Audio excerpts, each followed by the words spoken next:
Oh, Mr. O'Donnell, please move down here, please. So as we're getting our panel in place, I'd like to thank all of your indulgence as we dispensed with a few of those bills. And let's get right into our informational hearing. Today's hearing is the third in a series of hearings I've chaired examining the state's efforts to develop a plan for California's freight industry. Why freight, you may ask? Simply put, because our economy depends on it. One in three jobs in the state are dependent on the goods movement industry. Governor Brown's administration, regional transportation authorities, and industry stakeholders have worked hard to elevate the discussion on how to best address the state's freight industry.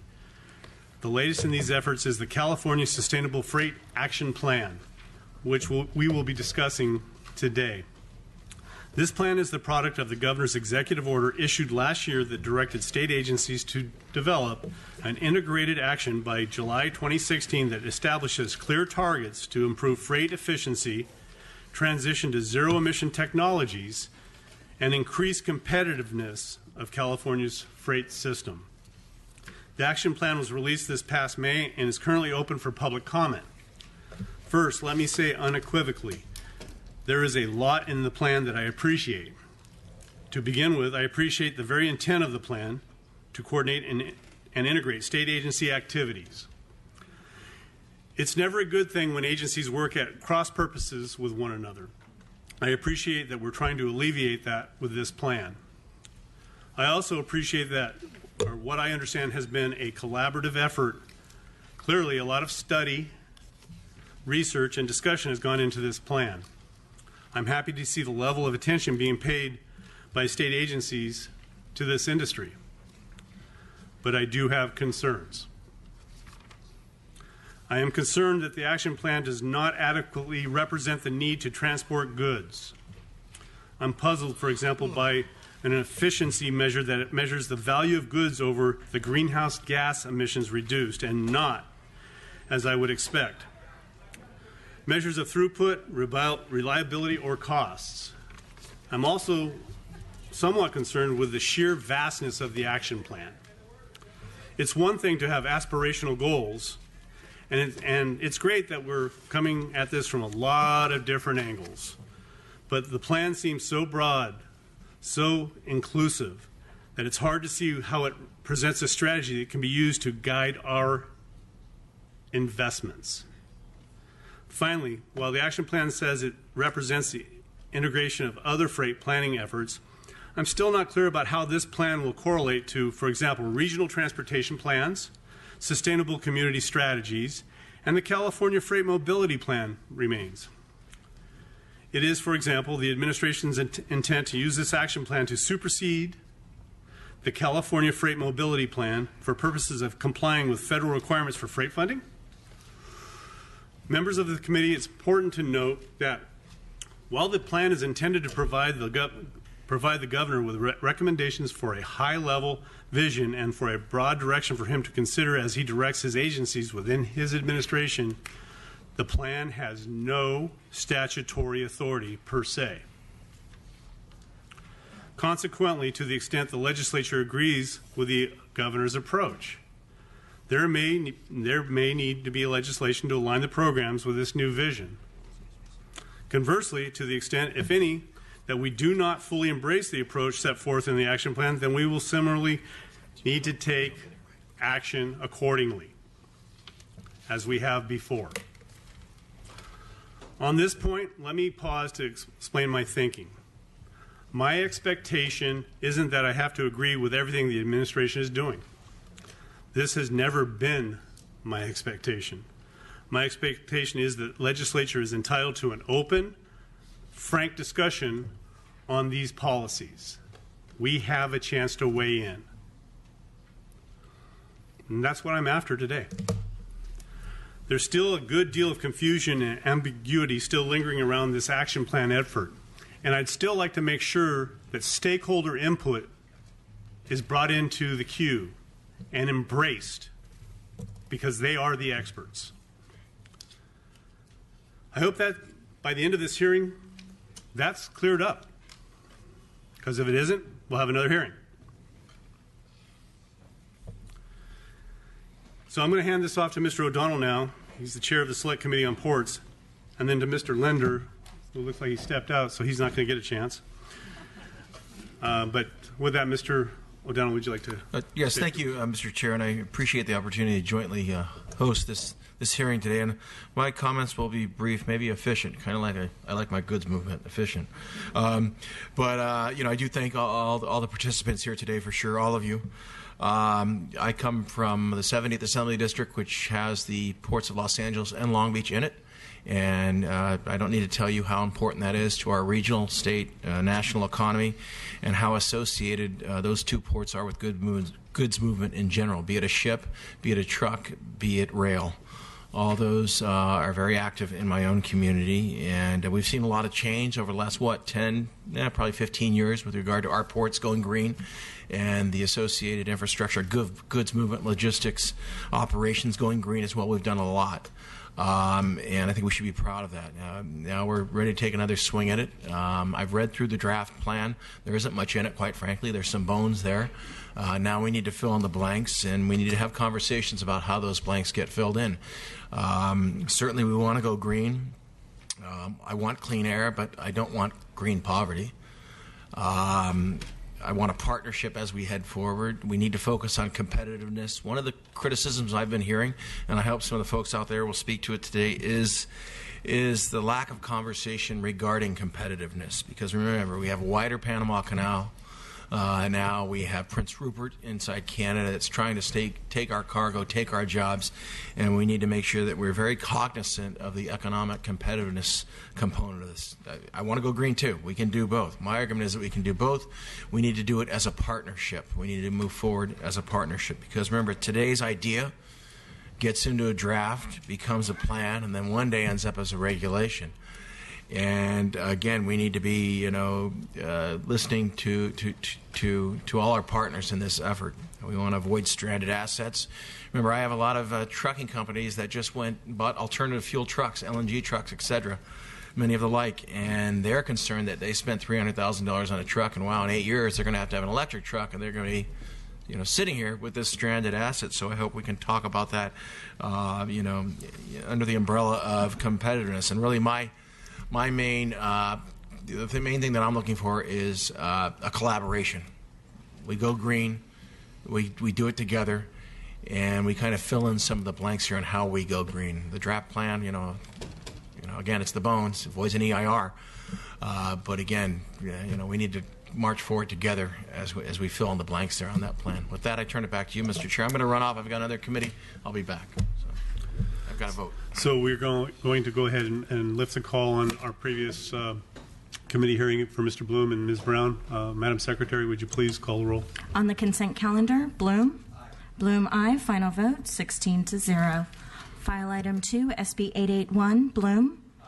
Bloom, aye. Brown. Aye. Brown, aye. Final vote, 11-4. File item 3, SB 1051, Bloom. Aye. Bloom, aye. Final vote, 16-0.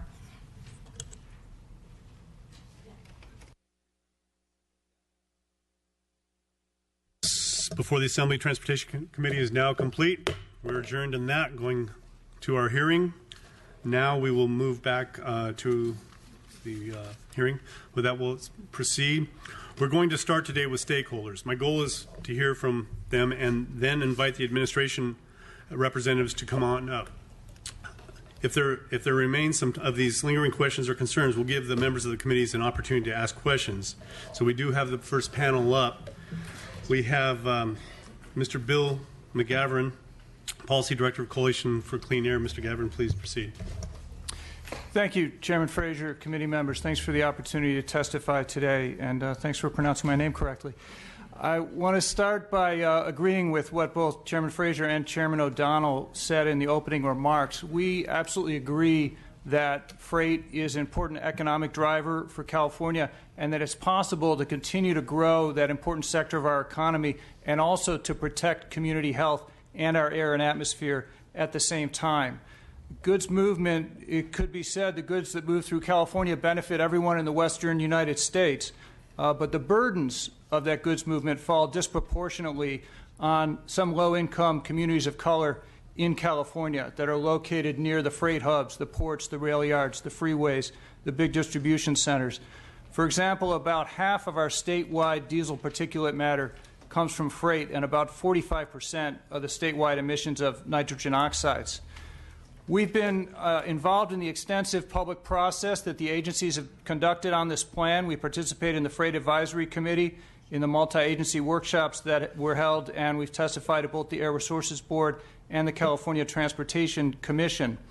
We support the agency's vision of deploying zero-emissions technology wherever it is available, and where it's not available, using near-zero emissions equipment with low-carbon renewable fuels. We also support the proposals to clean up engines and fuels and to have better standards for heavy-duty vehicle inspection and maintenance. These kinds of standards have worked in the past in California to help improve our air quality and to spur technological innovation. We also emphasize that the federal government needs to help us here. In particular, the U.S. EPA should set a standard lowering the air pollution from new trucks. Last week, the South Coast Air Quality Management District submitted a petition to EPA and went back to D.C. and asked for that, and we strongly agree with that. We think the plan needs a goal to eliminate freight pollution hotspots, which fall almost entirely within low-income communities of color, and that the action should prioritize those most impacted communities in implementation of incentives and enforcement of existing regulations. The plan should also require consistency with existing community land use plans. And the plan should have enforceable standards for freight hubs, including a facility performance emissions target, to ensure that those freight hubs are sited appropriately and the facility operations do not increase the pollution burden on communities. We urge that the state's transportation spending on freight should be prioritized by how well the projects implement this plan, and there should be guarantees of public participation in all phases of freight project development. We think the target should be raised, that ARB should increase its technology target beyond 100,000 zero-emission and near-zero-emission vehicles and equipment in order to ensure compliance with our health-based air quality standards, and that Caltrans should raise its efficiency target. What the legislature can do is really to help out with the funding. I think we'll all agree here today that this plan will need significant funding in order to be properly implemented. We urge that when you pass trade corridor transportation funding, that you follow the model of Proposition 1B and set aside for every $2 on infrastructure, $1 for air quality, like zero-emission equipment. We also urge you to quickly pass the Greenhouse Gas Reduction Fund budget and to fully fund the heavy-duty and freight programs in the low-carbon transportation program under the GGRF. And we think that more of those funds will be needed in future years. So in conclusion, we urge the agencies and the governor's office to strengthen the draft plan in the ways we've identified, to finalize and issue it by the July deadline, and to implement it promptly. Thank you very much. Thank you. Mr. Dow, would you introduce yourself and who you represent, please? Thank you very much. Good afternoon, Chair Frazier and Chair O'Donnell. I know I just stepped out, and members of the committee. Again, my name is Art Dow. I'm the Executive Director of the Alameda County Transportation Commission. It's a pleasure for me to be here before you this afternoon to briefly share with you our perspective, our local agency perspective on goods movement and the state's Sustainable Freight Action Plan. Committee members, first I want to share with you our perspective on the process on the development of the action plan. Over the last 2 years, as the state embarks on the development of your very own, first, its freight mobility plan, by the way, which I'm a participant on the California Freight Advisory Committee, then very recently, the Sustainable Freight Action Plan. We locally in Alameda County and in the Bay Area region have also developed our own local and regional goods movement plan to identify freight corridors and infrastructure that are critical to the economic growth of not only Alameda County, but also our entire region. And really, we want to use our plan to guide our investment to those infrastructure, very critical infrastructure that have statewide and national and nationwide implication. Our goods movement plan was adopted by our commission just only a few months ago, I think in February of this year, and it does support and advances many of the state freight's goals in the freight mobility plan, which includes economic development, economic competitiveness, and congestion relief. Those are some of the key goals that the freight mobility plans set forth, and our plan actually support those goals substantially. Our plans, which were developed over more than a 2-year period, was developed with extensive and direct engagement with local communities and local governments, large and small businesses, cargo carriers, and seaport and airport operators throughout the entire region. One of the key reasons for us developing a goods movement plan is because we know that goods movement is a driver of jobs.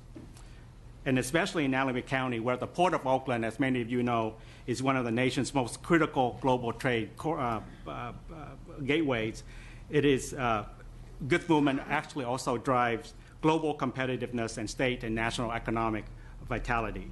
So from our perspective, without a solid and real planning effort in freight system, we can't really remove our bottlenecks. We can't really identify priorities to support our communities, the economy, and the environment. We will not be able to stay competitive. So again, to put really solid and real planning into the planning effort is very, very important, one that requires a lot of outreach and get consensus from all the stakeholders. Again, through our freight planning process, we know that there isn't a single magic bullet that addressed all of our needs. Freight system is very complex. It's quite complicated, as many of you know. Clean engine technologies, what we talked about all the time, and technology in general will play a major role in solving many of our freight system problems. But alone, it will not be able to do that. Engine technology needs to be combined with other infrastructure projects. It would need to be combined with operational changes at freight hubs. It needs to be combined with intelligent transportation system technology, ITS, as well as very good policies and programs in order for us to meet our collective freight goals in a very balanced fashion. All of our plans, as many of you know, from the Bay Area to LA to San Diego, already have mobility and sustainability projects and programs intricately woven in them. So I think, and we are very clear on all those plans, what are going to be some of the projects and program and how it's going to benefit. We have performance metric based on science and data. So we were hopeful that any sustainable freight action plan, when we talk about performance measures and metrics, that ought to be backed up by and supported by good science and data. Again, as I mentioned earlier, the development of our plans locally often take more than a year. It's not, you can't do these things in 6 months, 9 months, or even a year. Because what we do with our plans, we include a transparent and extensive public and stakeholders engagement. Because we want to make sure that our plans are balanced and capable of meeting the many, many needs that we have and to support our local, regional, and state goals. Next committee member, I want to make mention of our local investment in goods movement programs and projects. As many of you know already, statewide, regions and county have been very good partners with the state in providing funding, critical funding for much of our transportation needs statewide. In fact, 3/4 of all the transportation funding in the state are generated locally through our sales tax measure, toll program, and whatnot. In fact, we and our partner agency have been planning, we have been funding and delivering goods movement infrastructure around the state, and those plans and those projects that already address many of the sustainability goals that's mentioned everywhere else. And we think that the close partnership between the state and the region and local agency, especially of those local counties that have a lot of stakes in goods movement, and those that are willing to invest on major infrastructure that is critical to the state, we think the partnership ought to continue as we work together to develop a unified freight policy for the state. I just want to make mention of this. Voters in Alameda County, as you know, in our most recent transportation sales tax that was passed in 2014, including funding specifically for goods movement infrastructure and goods movement supportive infrastructure. And so it is also important to note that our sales tax measure requires the highest level of accountability to deliver solutions as promised to our voters. And we have a long history of effectively delivering transportation solutions, including goods movement facility, to our entire region. So as new regulation come about, new policy, I think it needs to be coordinated with local planning process, because we made promise to the voters in many of our plans. Lastly, committee member, I want to express our commitment to the state process and goals for goods movement. Over the last 2 years, I said already, we and our partners around the state participated on the California Freight Advisory Committee to develop what we think is a very good document, the California Freight Mobility Plan, which including the development of very specific goals and policies and the submission of very good projects and programs for inclusion in that plan. The CFMP goals that we all worked on to support economic competitiveness. The goals do support congestion relief, safety and security, freight and infrastructure preservation, innovation technology, and environmental stewardship. And we think the California Freight Mobility Plan ought to be the unifying guiding document to serve as a foundation for a unified freight policy to improve our state's economic future and to transition the freight system to a cleaner energy solutions to meet the state's sustainability goals. With that, Chair Frazier, I complete my remarks.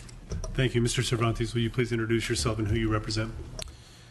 Good afternoon, Chairman Frazier and committee members. My name is R.J. Cervantes, here on behalf of the California Trucking Association. Thank you for the opportunity to provide comments today on the Sustainable Freight Action Plan draft. Today, we would like to focus on two major questions. One, does the draft plan strike the appropriate balance between the environmental and economic goals of the Governor's Freight Executive Order? And two, does the plan provide the industry clarity regarding future regulations and incentives? First, on the question of balance, if one of the ultimate goals of the plan is to attract rather than scare away investment in the state's freight system, we believe that the economic development portion of the plan needs to be strengthened. The draft plan itself recognizes the significant work yet to be done to ascertain how the state's policies and actions ultimately impact the competitiveness of the freight industry, estimated to be 1/3 of the California economy. This is why the current draft calls for the state to convene stakeholders to identify strategies that promote the competitiveness of the state's freight system and develop a metric to track progress. There is unanimous support across the business community to ensure this work begins as quickly as possible and is given the appropriate budget resources. Second, does the plan provide the industry clarity regarding future regulations and incentives? We are pleased that the plan recognizes that the transition to zero-emission technology is ultimately a long-term, multi-decade effort, which will require significant collaboration and public support to achieve. However, more clarity could be provided regarding three items. First, the plan calls for the Air Resources Board to collect data on freight facilities and hubs to support future regulation or performance targets. It sounds as if the state continues to intend to impose facility-based regulations in the future, so the state should be clear about what types of regulations it envisions writing with this data. Second, the plan should provide more certainty about the ability to recoup recent investments made in clean technology by ensuring that the vehicles and equipment CARB is certifying today is provided a reasonable useful life standard. Our industry continues to spend $1 billion annually to comply with the existing rules. Third, what is the long-term vision for incentives to achieve the lofty goals of the program? We believe the state and the legislature should work with the industry to craft a program that is achievable from a cost and feasibility standpoint that still makes progress towards reducing emissions. And with that, Mr. Chairman, I conclude my remarks. Thank you. Thank you, Mr. Cervantes. Mr. Labatique, would you please introduce yourself and who you represent, please? Good afternoon, Chairman Frazier. I'm David Libatique. I'm here on behalf of the Port of Los Angeles. Thank you for inviting me to testify here today. We appreciate the timing and the purpose of this hearing because we believe the California Sustainable Freight Action Plan represents an important benchmark in the development of a comprehensive suite of state freight policies and programs. We appreciate the effort that the multiple agencies took to obtain input from a broad spectrum of stakeholders. We ourselves participated in the development of aspects of the action plan through the California Freight Advisory Committee and the Freight Efficiency Strategies Development Group, among other venues. My comments today reflect an initial review of the draft action plan. We will be submitting a more comprehensive response in early July. The Port of Los Angeles is the nation's busiest gateway for containerized trade. As such, we operate at the forefront of an ever-evolving industry. We're seeing larger ships, shipping alliances, and increased investment in competing gateways. The action plan is important to us because it's an opportunity to send a clear message, a clear signal. It's an opportunity to indicate to our customers and partners that what we are doing to improve our infrastructure, reduce harmful air emissions, and increase our competitiveness. It's this framework I'll use to structure my comments. First comment is, the action plan should be explicit about funding the project list identified in the California Freight Mobility Plan. We applaud the action plan for highlighting the need to identify state funding and to direct federal transportation funding to freight infrastructure. We would support and have supported your efforts to direct funding to freight infrastructure. Nationwide, there is increased awareness of the need to invest in freight infrastructure, including ports. The U.S. DOT is finalizing a national freight strategic plan, and here in California, we developed the California Freight Mobility Plan. That plan includes a 57-page project list, including over $70 billion in freight infrastructure need in the Southern California region alone. The action plan should leave no doubt that the state intends to fund these projects to keep us competitive. 2, the action plan should clearly spell out the intent of the Freight Hub data collection effort. The Port of Los Angeles believes emission reduction is a competitive imperative. We have a long history of working with the state and our supply chain partners to reduce emissions from port-related sources. Through the Clean Air Action Plan, we have achieved significant emission reductions through a collaborative and voluntary framework that acknowledges our limitations as a landlord port. The action plan mentions collection of Freight Hub data and references potential rulemaking, enforceable agreements, and facility performance targets. We encourage additional clarification regarding the ultimate intent behind this effort. 3, the action plan should represent a call to direct funding to emissions reductions. Additional emissions reductions will require funding assistance. State cap and trade funds should be channeled through the Goods Movement Emission Reduction Program, or GMERP, in order to make continued progress towards attainment of federal air quality goals.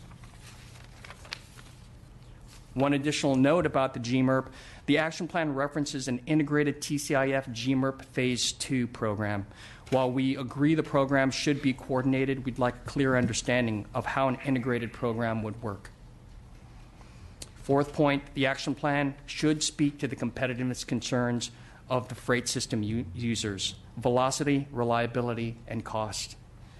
These are interrelated metrics that have meaning to our supply chain partners, and we would support more explicit treatment of these performance measures in the final draft. This is especially urgent now given the intensifying competition that faces California ports.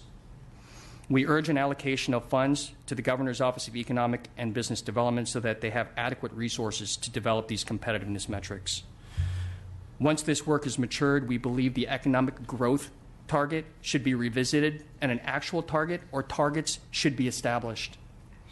Last point, we would encourage ongoing review of the other metrics and how they will be balanced against one another. For example, take the system efficiency metric.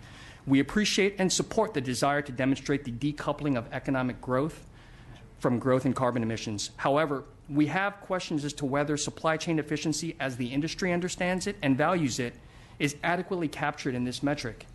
Furthermore, it would be beneficial to understand how these separate metrics will be used in concert to influence decisions moving forward.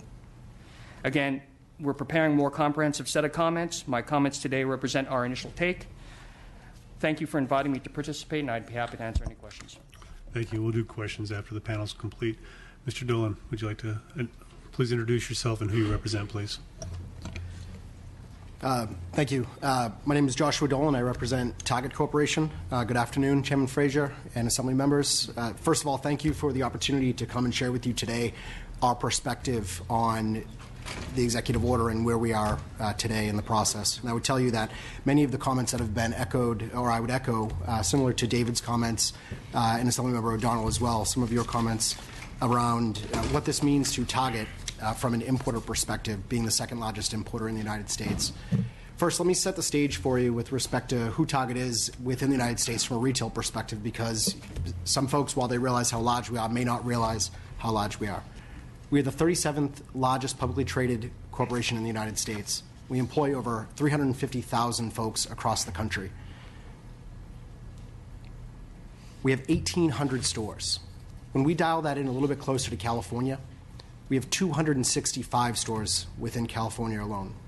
So our California presence represents about 15% of what our total business profile looks like. Within the state of California, we have over 57,000 team members. We also have a payroll obligation of over $1.25 billion per year. In sales taxes collected in California, represented just south of $800 million. In property tax alone, $77 million. Since 1946, Target has been giving back 5% of its profit back to the community. Within the state of California, that represented last year $24 million in community donations. Like I said, Target is the second largest importer in the United States. When we look at the way that we flow freight across our supply chain, bringing product in from overseas, today we have a split between the West Coast and the East Coast of 60-40. 60% of what we bring into the United States comes through the West Coast. About 40% of the overall import product that we bring in comes in through Southern California alone. So think about the relationship between the 15% of stores that are representative within California and the fact that 40% of the total volume that we bring in comes through California.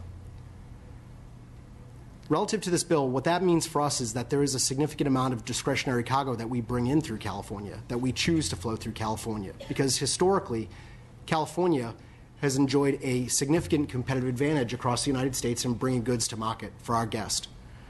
Right now, Target is going through arguably the biggest change in our company's history with a transformation. And we've been in the news a lot for a number of different things over the last couple of years. When I talk specifically about what our transformation looks like and the changes that we're making from a merchandising perspective, from an in-stock perspective, those are some of the very large focuses that we have across the entire company right now. When you map that back to how we import product into the United States, one of the things that is so critical to us is competitiveness and reliability.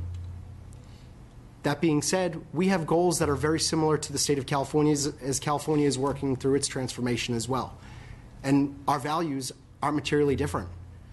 We also want a clean environment. We also want a better community for the folks who live there now and the folks that will be there in the future. We feel that there's an opportunity for us to come together, especially as we look at the pillars of this program in general, but the competitiveness component specifically, which from our perspective has received the least amount of attention. What we have been advocating for from the beginning since the draft had been released and have advocated prior to and continue to, is to be a participant through the process because of the decisions that we make as we bring freight in through the Southern California Gateway. We want to be a participant in the conversation to help evaluate the decisions that are being made now and that will be made in the future that will make Southern California, California in general, continue to enjoy its competitiveness from a supply chain perspective. Every week, we are hearing from different port authorities across the United States. And again, I would echo David's comments about the competitiveness piece.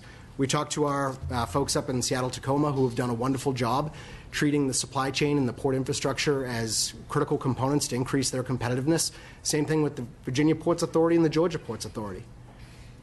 In Southern California, where we have so much change happening, whether it be through regulation or relative to labor, whether it be the executive order, there are opportunities for retailers, large and small, industry, to come together with government and find the right solutions that are going to continue to make California the right place for us to flow goods through. That's the biggest piece for us at this point and the biggest point of contention. We know that there is an opportunity we know that we hold a share of the responsibility in making sure that California continues to be competitive and continues to be an environment that is clean, and we help support the overarching goals of the administration. What we are simply asking for is when those decisions are being made or the ideas are being discussed about what those opportunities are relative to the environmental changes, that we help weigh in on those conversations and what makes sense from an investment perspective and what the right solutions are. To this point, the conversations have not been meaningful for us in order to help educate and articulate.